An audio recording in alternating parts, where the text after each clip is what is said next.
Why does Obi-Wan Kenobi feel so cheap? I'm sure it's not just me that feels this way, and if I'm being honest, this issue is not limited to Obi-Wan. Other Star Wars projects as of late have just felt cheap, poorly directed, poorly executed, or just flat out poorly written. To make a video like this criticizing the show is not something I sincerely want to do, because naturally I want this show to exist and me not have any real problems worth talking about. Unfortunately, that's not the case. We're 4 episodes in as of this video being uploaded, and I gotta admit, this show just isn't doing it for me.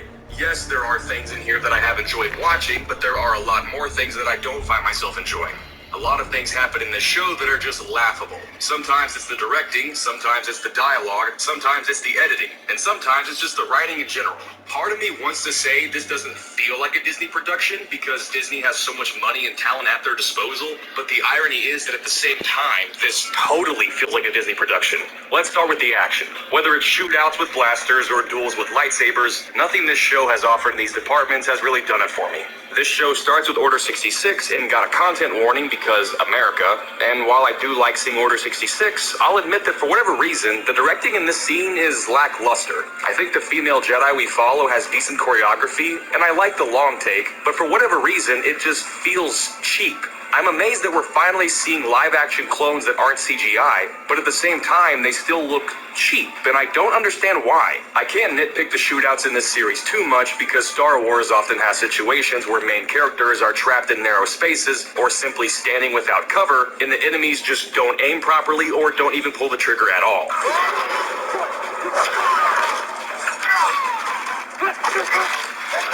The exact same thing happens in this series once the troopers get through the door and they just very lightly jog towards Obi-Wan without firing a single shot and then get swept up by the water.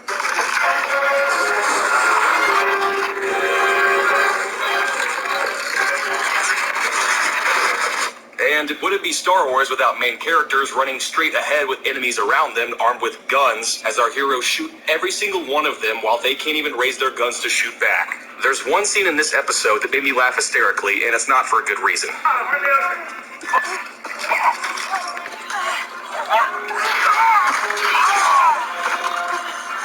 Do not even get me started on the lightsaber duels in this show, because boy, has Disney still not learned how lightsabers work. I'm not even kidding. Obi-Wan literally whacks a stormtrooper with a lightsaber that can cut through anything, and it bounces off of him.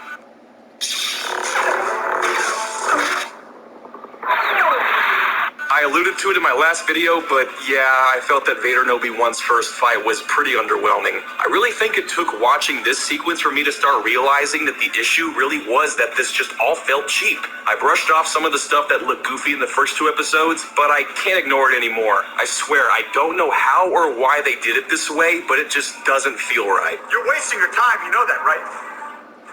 You'll never find us all.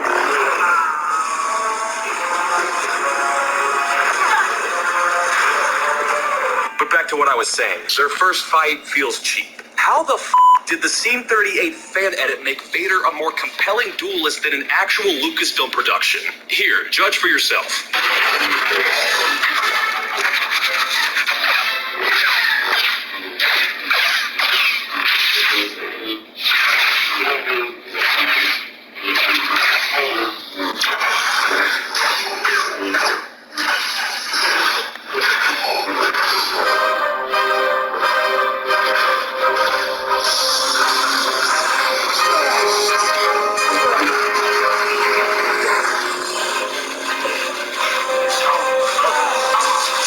Now, I think the Scene 38 fan edit is very in your face with the editing, but I think the dueling is far more intense and on par with the prequels. I don't know if the lightsabers are just heavier because of the electronics in them, but if that's the case, stop using them.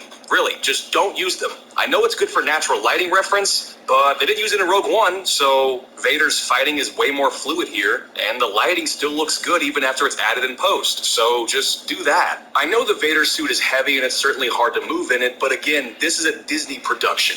Vader should be an absolute beast. The restraints of the